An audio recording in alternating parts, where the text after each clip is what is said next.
Hello everybody, Cathy Meadows here, and thank you for joining me today. And I hope you like this video. I've been taking some time off because I've been moving around a lot lately, and it's just hard to get settled and get back to business.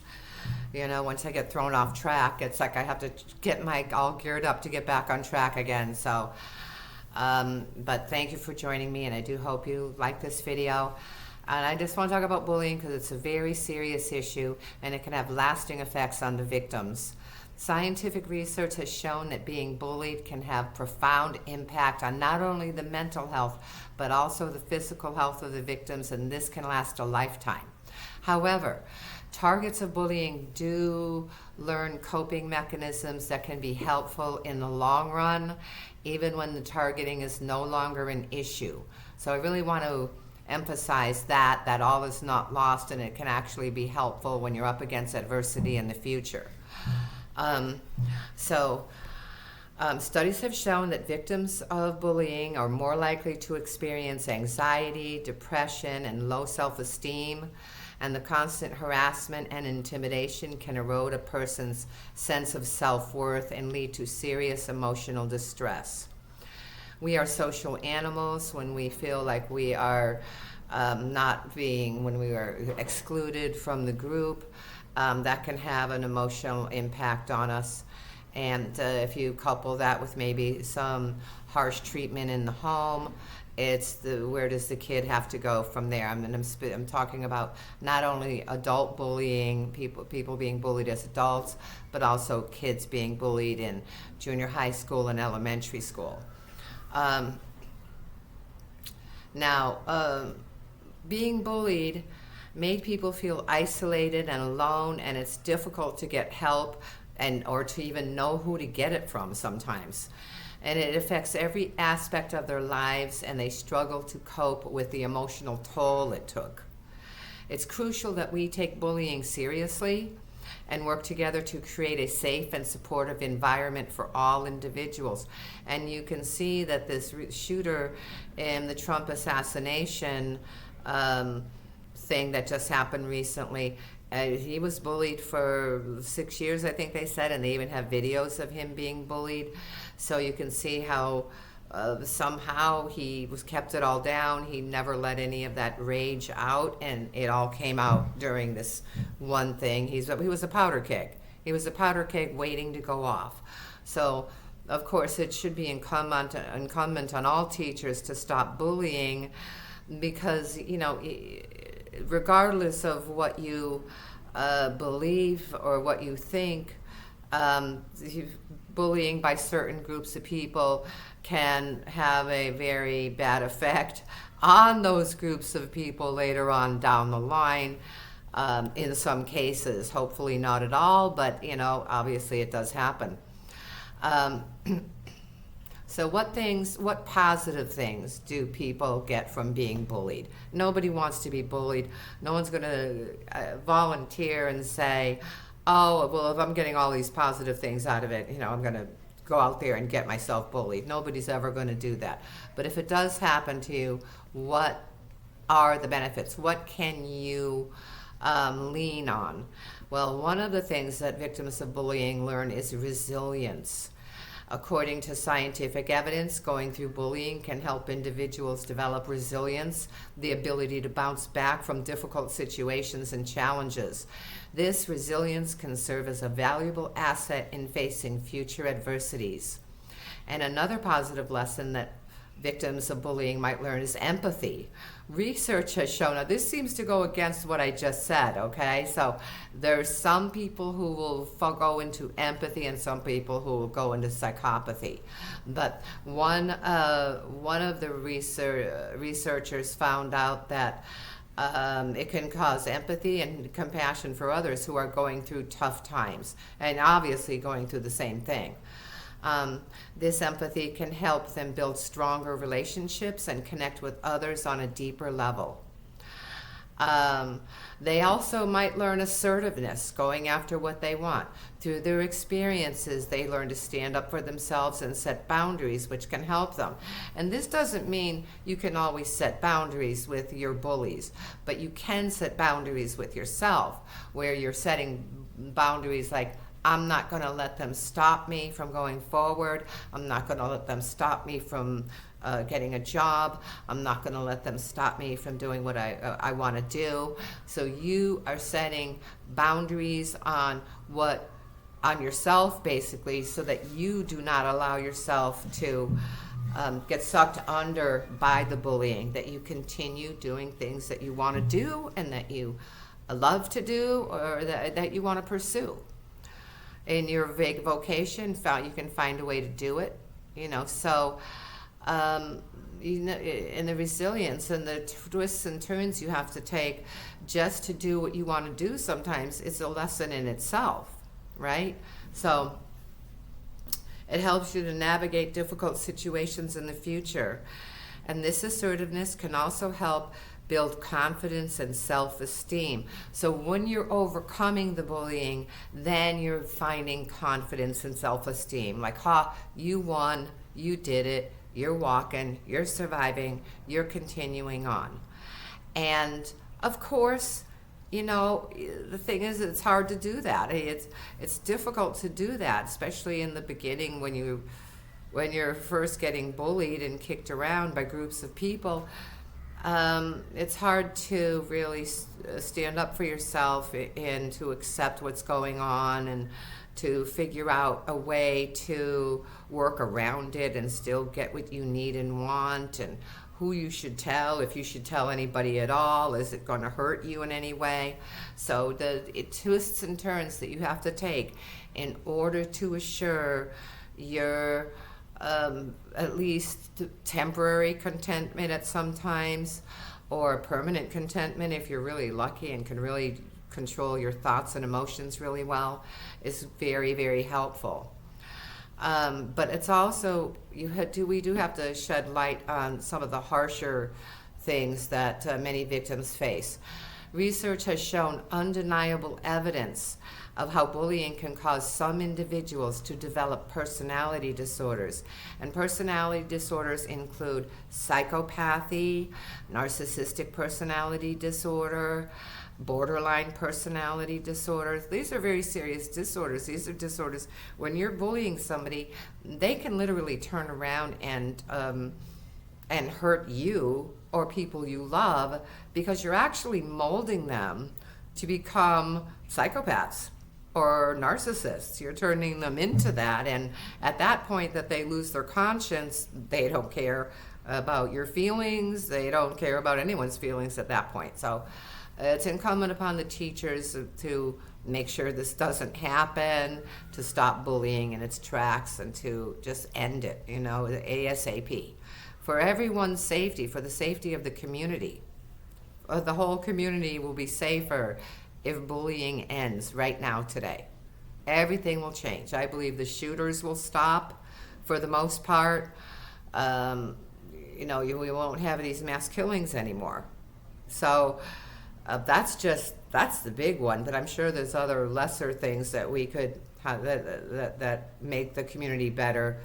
For example, if you're bullying somebody who might find the cure for cancer someday, well, I guess you made a mistake on that one, right? You just don't know what this person's going to be able to do with their lives, and unless you let them see it through, they might bring us all something wonderful as well, regardless of who they are or how they act or whether you like them or not or whatever.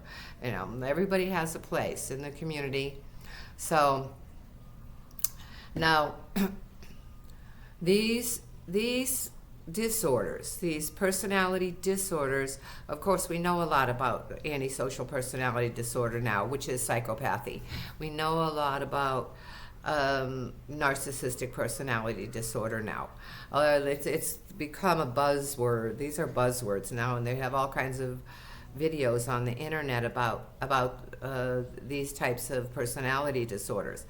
And so they are going to respond, once they are psychopaths or narcissists, they're going to respond as such, okay, with no emotion, not feeling anything at all, except maybe two things: rage and pride. I don't even think they feel fear, to tell you the truth. Rage, absolutely. Pride is another one. Some people are actually have a lot of psychopathic traits, but also have a lot of narcissistic personality traits. So, those two together as well, you can offend, they can be offended easily by, making them look bad in public, for example, that kind of thing, arguing with them. And they could just go off and who knows, just kill a bunch of people, just going off. Also, the interesting thing here is that another experiment demonstrated that persistent bullying can alter the brain's limbic system and function. The limbic system is a part of your brain that is all about emotions, deals only with emotions, regulating emotions, feeling emotions, dealing with emotions. And the constant stress and trauma inflicted by bullies can disrupt the development of these vital brain regions. And obviously, they're also used for decision making. So, they can have somebody with bad limbic system who makes the bad decision, like with the Trump assassination attempt, bad decision making. And it would not have happened if he hadn't been bullied for 6 years. I'm pretty sure of that. It's important to understand that the impact of bullying goes far beyond the physical and emotional scars. It can shape the essence of a person's identity, leading to profound and lasting changes in their personality. So, so what is better, to not feel any feelings at all and go on to become a successful person because you just don't care about what anybody else thinks about you, and you don't care about walking all over people and kicking people around to get what you want? Or is it better to have the effects be that you do care and you still feel bad, but because you have retained your emotions and your feelings, you are unable to act on what you want, unable to get what you want because you're just held back by your own lack of self-esteem. So, also, victims of bullying are more likely to exhibit symptoms of impulsivity, mood swings, and intense fear of abandonment. All hallmark traits of borderline personality disorder.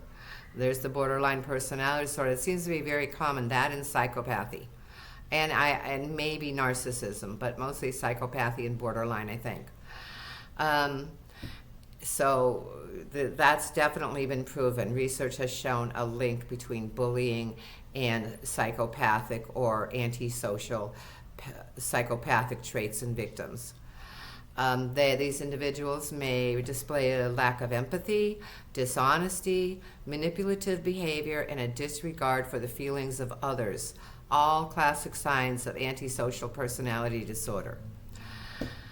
So while it is clear that the impact of bullying extends far beyond the immediate emotional and physical harm inflicted on its victims, but moreover and more importantly, for everyone else in the community for where they live, now they've created a monster who's living among them, a powder keg that can go off at any moment and go after the people who have victimized them, or maybe just go after innocent people, so any kind of group harassment, group bullying can lead to violent behavior, powder keg type of behavior, and is a danger to everyone in their communities. Now, however, by the time you're an adult, and if you're getting bullied as an adult through group stalking and community harassment or anything like that, your moral and ethical values are pretty much hardwired into your brain. This doesn't mean they can't change. They can absolutely change. You push someone hard enough and they build up enough rage, they can go off like a powder keg at any minute, no matter how nice a person they are and how great their moral and ethical standards are.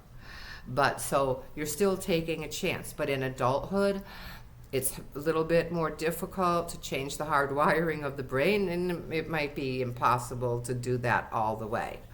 But when people are bullied, they must learn and implement psychological survival tools. And one of these is just to learn to not care, to take a laissez-faire attitude toward what other people think about them. And, there's so many quotes now about how you should not care what others think about you. So, one of them is, what other people think of me is none of my business. And in a way, that's quite true. What they think about you is nothing you can do what other people think about you, right? Nothing you can do about that. And so the accomplishment of this learning process to cut off or stop their feelings, it does in turn also affect the limbic system in the brain, which controls the emotional elements. And I'm convinced that's how type 2 or secondary psychopaths become psychopaths, is that they don't have the psychopathic brain, which is a real thing that some people are born with, that they're missing the limbic system. There's a big depression in that part of their brain where they're actually missing the limbic system in their brain. So, or in other parts of the brain as well. But they have just a regular normal brain, but they've learned to cut off their feelings as a matter of survival, just to be able to survive and to function, to continue to function rather than sit around and cry all day or wring your hands or, just worry all day long about something you can do nothing about. And so, they learn to cut the feelings off, to not care about what others think about them. And this might seem like a first step towards getting a personality disorder, but I don't think so. I don't think that's the case necessarily when you're adult, although we do see it happen with adults. But these adults who are shooters, who go out and shoot people, they were probably shown violence somewhere along the line, or they wouldn't be acting out in violent ways. But maybe it had to do with their home life. Maybe it had to do with their school life when they were kids. They could have been bullied in 5th, 6th, 7th, 8th, 9th grade, or even in high school, and it came out when they were 45 years old. Because their behavior was so different, they began acting like a victim, and bullies can always spot a victim a mile away. So, we have to take care not to act like victims either, and just to act very secure and confident and accomplishing things, doing things daily, even if it's just playing a video game or doing your personal best on a video game. Accomplishing something daily is still good for you. So is exercise. That raises your self-esteem as well. Now, so many subjects of bullying continue to hang on to ethical standards of fairness and exemplify knowing the difference between right and wrong. They may be more cerebral about it than emotional. They may no longer get all weepy about injustices, but may instead work from a position of intellect about how to solve the problem or simply avoid or ignore the problem and move on. This lack of weepiness or emotionalism is a reality. It's best for you, especially in this day and age, to be able to, pull down that shade on your feelings and emotions at times, or otherwise you'll just never get anything accomplished at all.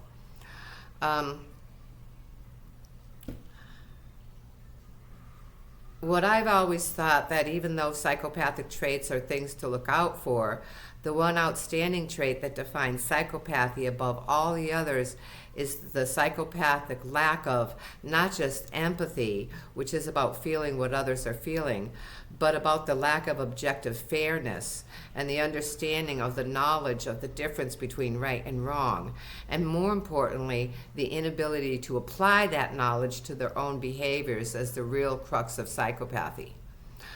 Other psychopathic traits include impulsivity, charm, lack of remorse, irresponsibility, failure to learn from experience, thrill-seeking, and boredom, for example. But none of these define psychopathy like the blatant disregard for the well-being of others in the community.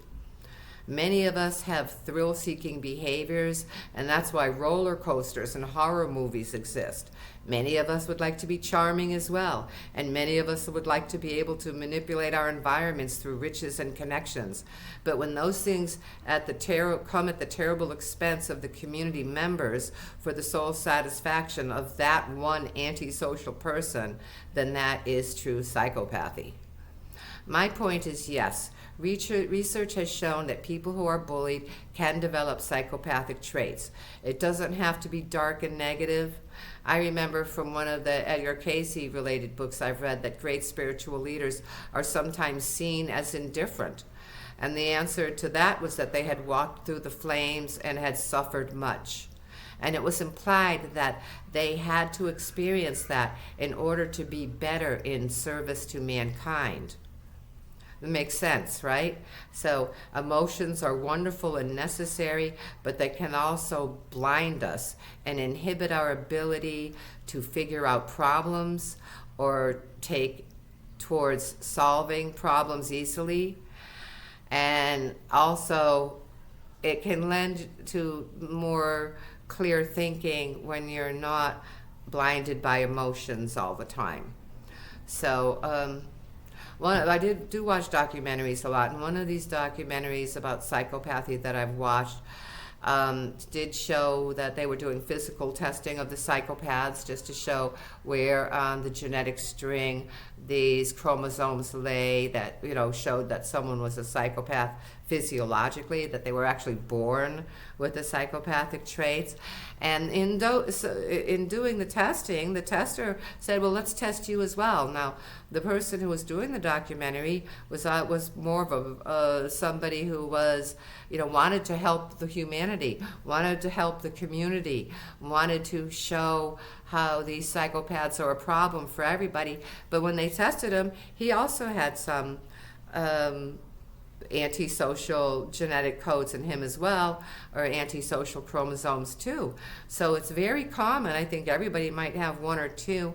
I mean, you might have a desire for thrill seeking, but even if you have all of the traits of psychopaths, but you are still have feelings and ethical value for other human beings and care about the welfare of other human beings, I don't think you're a psychopath. You can have every single trait, but as long as you still care about people and care about the world at large and care about people that you're working with or just even strangers, I don't see they can call you a psychopath, even if you have every single trait. So this guy who they tested, he also had psychopathic genes, like I said. So I think a lot of people who display heroic behavior, who run into danger, they've shown that firemen, policemen, people who join the military all are more likely to have the psychopathic brain and have antisocial genetic code somewhere, or chromosomes along their line. And so it's come to be called the warrior gene for that reason. They're more likely to run into danger. Why? Because they're not afraid. A lot of psychopaths, they're not afraid of death. So, when you have someone who's running into danger to save someone's life and they're not afraid to die, they're bound to do a better job, right? Other things that the attributes that psychopaths have as well that help them be heroic are also, they don't feel, their pain threshold is much lower than the general population. They can deal with pain. They can separate the pain out and not even feel the pain if they don't want to, or they feel less pain. So that's another thing that people who are going to run into dangerous situations have to deal with is they might get hurt, right? So instead of crying about some pain that they're feeling when they get hurt while trying to save other people, they don't even feel it. They just can keep going ahead and saving other people. So a lot of the psychopathic traits are there actually, you can look at them, in a heroic manner as well. If these traits were used for good, it could save a lot of people. And what does the psychopath narcissist want in return? What does this warrior gene people want in return? Well, of course, they want to be supported, they want to be cared for, and they want to be acknowledged. They want to be heroes. They want to be acknowledged for their work. They want to be, cheered at the local pub, cheered at the local bar. They want friends, they want free drinks, they want their payment in due, physically as well as emotionally. They want, and why not, right? I don't have a problem with that whatsoever. If that's what it takes to have these people use their superpowers for good instead of evil, I'm there. I'm good with that, It's been done for thousands of years, where these specific individuals would be the ones to be the dragon slayers, let's say, or they'd be the ones that would run out and do heroic things and save entire communities. So, and what did they get when they got back? Well, they went to the pub and they got a free meal, and everybody wanted to be their friend and hang out with them, and all the single women would be flirting with them, and they'd get a hot meal, they'd get some food. People would thank them in various ways, and including supporting their egos, which I think is really important as well, to let them know that, yes, thank you, we need you. And it's been hypothesized, as a matter of fact, that psychopathy is heroism turned upside down. It's easy for people who are psychopaths from birth, or even secondary psychopaths, to go in the wrong direction. But a lot of the people I've spoken to who do have these traits say that at one point in their life, usually around adolescence or their teen years, they wanted to do something heroic, or they wanted to do something like be a priest, a religious, spiritual priest. They wanted to help other people. They want to join the military. They want to help people in general. So it was only after time, and after they grow up and become full-fledged adults, that everything gets twisted, and because now there's money involved and there's sex involved, and what can they get for themselves? What can they get for themselves? And they can use this lack of emotion to not care about their victims. By the way, that lack of emotion is also good if you are slaying dragons, because you know how a lot of people go, wow, that was a beautiful tiger, it was just a gorgeous tiger, it was a beautiful animal, I really don't want to kill it. Because so what's the alternative? Maybe the tiger will kill you. So their lack of feelings also helps in their set vocation of going out and helping other people, because they're not going to think about things like that. They're just going to go after the enemy, whether it be an animal, a wildcat, a bear, whatever, and just kill the dragon, okay, whatever it might be.